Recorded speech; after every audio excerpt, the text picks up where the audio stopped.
Assalamualaikum warahmatullahi wabarakatuh. Selamat pagi, yang saya hormati Putri Istirahayu STP MSI selaku dosen pengampu mata kuliah Keamanan Pangan dan HACP. Di sini saya akan membacakan judul tugas kelompok kami yaitu analisis cemaran pada produk jus buah mangga. Sebelumnya izinkan saya untuk membacakan anggota kelompok yaitu pertama Iklimah Indonesia dengan NIM J1A021072, Maulani Sapitri dengan NIM J1A021076, dan Nur Laili Tri Azaria dengan NIM J1A021086. Berikutnya saya akan membacakan materi identifikasi bahaya dan cara pencegahannya.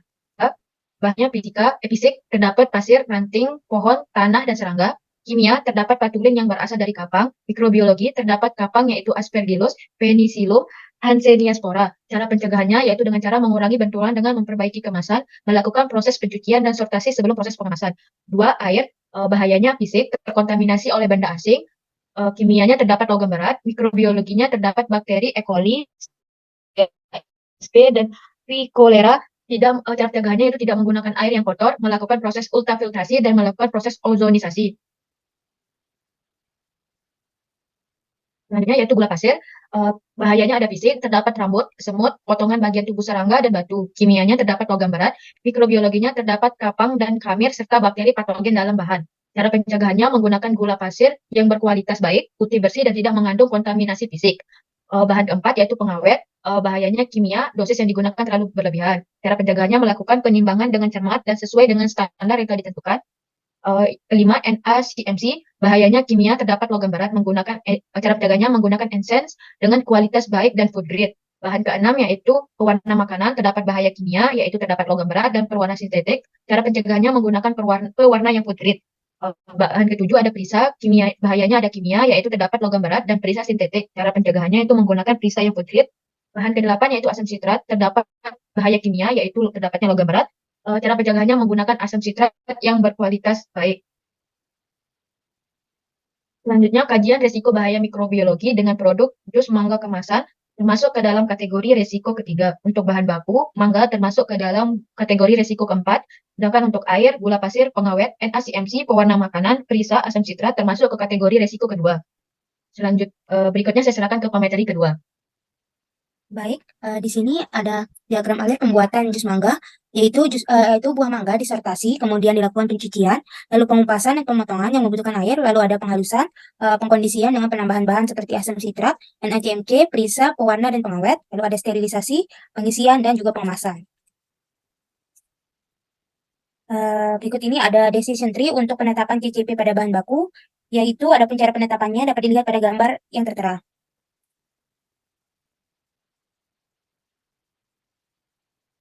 Di sini ada analisis CCP bahan baku. Yang pertama itu ada bahan mangga tergolong CCP, lalu ada air yang tergolong bukan CCP, kemudian ada gula pasir tergolong bukan CCP, lalu ada pengawet tergolong CCP, NaCMC, pewarna makanan dan perisa tergolong bukan CCP, dan ada asam sitrat yang tergolong CCP. Selanjutnya saya serahkan ke pemateri ketiga. Baik, selanjutnya ini adalah decision tree untuk penetapan CCP pada tahapan proses. Berikut gambarnya. Selanjutnya adalah analisis CCP pada tahapan proses pengolahan. Tahapan proses sortasi dengan bahaya mikrobiologi ini tergolong CCP. Tahapan proses pencucian tergolong CCP. Tahapan proses pengupasan dan pemotongan tergolong bukan CCP.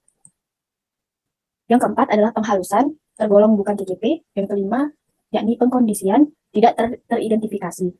Yang keenam, tahapan proses sterilisasi, tergolong CCP. Ketujuh, tahapan proses pengisian, tergolong CCP. Dan yang terakhir adalah pengemasan, tidak teridentifikasi. Selanjutnya, saya kembalikan ke pemateri pertama. Selanjutnya, saya akan membacakan penentuan batas kritis CCP sortasi, yaitu CCP1, dengan batas kritis tidak terdapat kapal yang terlihat pada buah mangga, tidak ada bagian busuk, lunak, atau rusak. Pencucian, yaitu CCP2, batas kritisnya air yang digunakan merupakan air yang bersih, yaitu tidak terkontaminasi patogen. Selanjutnya, sterilisasi, yaitu CCP3, batas kritisnya suhu dan waktu pemanasan sesuai dengan prosedur yang telah dianjurkan, serta tidak ditemukannya spora dan bakteri termofilik. Selanjutnya pengisian yaitu CCP4, batas kritisnya selama pengisian tidak terdapat kebocoran pada kemasan yang digunakan, serta pekerja menggunakan perlengkapan yang lengkap sehingga dapat mencegah terjadinya kontaminasi. Berikutnya saya silakan ke pemateri kedua. Lalu selanjutnya ini ada penetapan prosedur pemantauan, di mana prosedur pemantauan ini terdiri atas siapa, apa, bagaimana, di mana, dan kapan. Lalu di sini ada tahapan proses. Yang pertama ada sortasi, yaitu CCP1, dilakukan oleh QC atau Quality Control. Adapun apa yang dipantau yaitu adanya kapang pada buah, adanya buah busuk, lunak, dan rusak. Lalu caranya dengan pemeriksaan kondisi di awal, yang dilakukan di tempat persortiran, dan pengerjaannya sebelum dilakukan pengolahan. Yang kedua ada pencucian, yaitu CCP2, dilakukan oleh QC. Lalu ada apa yang dipantau yaitu air kotor, ditemukannya mikroba. Caranya yaitu dengan menggunakan air yang bersih, yang dilakukan di tempat pencucian bahan baku, dan pengerjaannya saat proses pencucian. Lalu yang ketiga ada sterilisasi, yaitu CCP3, dilakukan oleh QC. Yang apa yang dipantau yaitu suhu dan waktu pemanasan yang salah, ditemukan bakteri, termofilik, dan spora. Caranya yaitu dengan mengontrol suhu sterilisasi dan pengambilan sampel jus dipantau. Lalu dilakukan di ruang sterilisasi dan pengerjaannya saat sterilisasi dan setelah sterilisasi. Lalu ada pengisian yaitu CCP4, dilakukan oleh QC. Apa yang dipantau yaitu ditemukannya kebocoran. Lalu caranya dengan pemantauan kemasan yang digunakan, dilakukan di tempat pengisian jus, dan pengerjaannya saat pengisian dan setelah pengisian. Selanjutnya saya serahkan ke pemateri ketiga. Selanjutnya adalah matriks Critical Control Point atau CCP. Tahap yang pertama yakni sortasi dengan CCP1, jenis bahaya mikrobiologi, dengan batas kritis kurang dari 1% kapang yang terlihat pada buah mangga, tidak ada bagian yang busuk, lunak, atau rusak. Monitoring digunakan metode observasi visual buah mangga dengan frekuensi setiap proses atau setiap pengiriman bahan baku. Objeknya adalah mangga yang dilakukan oleh QC. Tindakan koreksi ini adalah buang buah yang memiliki persentase kapang atau busuk lebih dari 1%, bersihkan alat dan tingkatkan pemeriksaan. Catatan atau dokumentasi digunakan logbook bahan baku.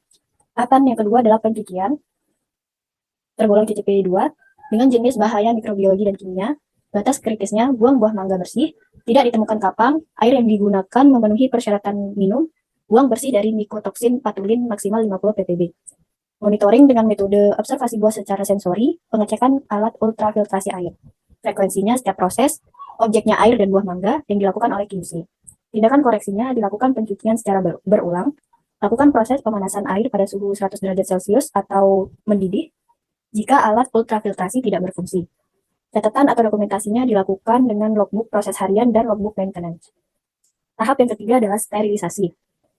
Dengan CCP3, jenis bahaya mikrobiologi, batas kritisnya suhu dan waktu pemanasan harus tepat. Dengan suhu 100 derajat Celcius, waktu 5-10 menit, serta tidak ditemukannya spora dan bakteri termofilik mati. Monitoring dengan metode pengecekan suhu dengan termometer dan stopwatch untuk lama sterilisasi, frekuensinya setiap proses, objeknya jus buah mangga yang dilakukan oleh QC. Tindakan koreksinya lakukan proses kalibrasi pada termometer THE secara berkala. Catatan atau dokumentasinya menggunakan logbook proses dan termometer action log. Tahapan yang keempat adalah pengisian, yang tergolong ke CCP4, jenis bahayanya mikrobiologi. Dengan batas kritis, jus mangga terkemas sempurna, tidak ada bocor atau cacat. Operator memakai perlengkapan seperti masker, tutup kepala, jas lab, dan sarung tangan. Monitoring dengan metode cek secara visual, lakukan pengecekan terhadap alat sebelum digunakan operator menggunakan perlengkapan lengkap. Frekuensinya setiap proses, objeknya jus buah mangga yang dilakukan oleh QC. Tindakan koreksinya jus buah mangga yang tidak terkemas sempurna di reject, pengawasan terhadap operator. Catatan atau dokumentasinya dilakukan dengan logbook proses dan logbook pengemasan. Selanjutnya, saya kembalikan ke moderator.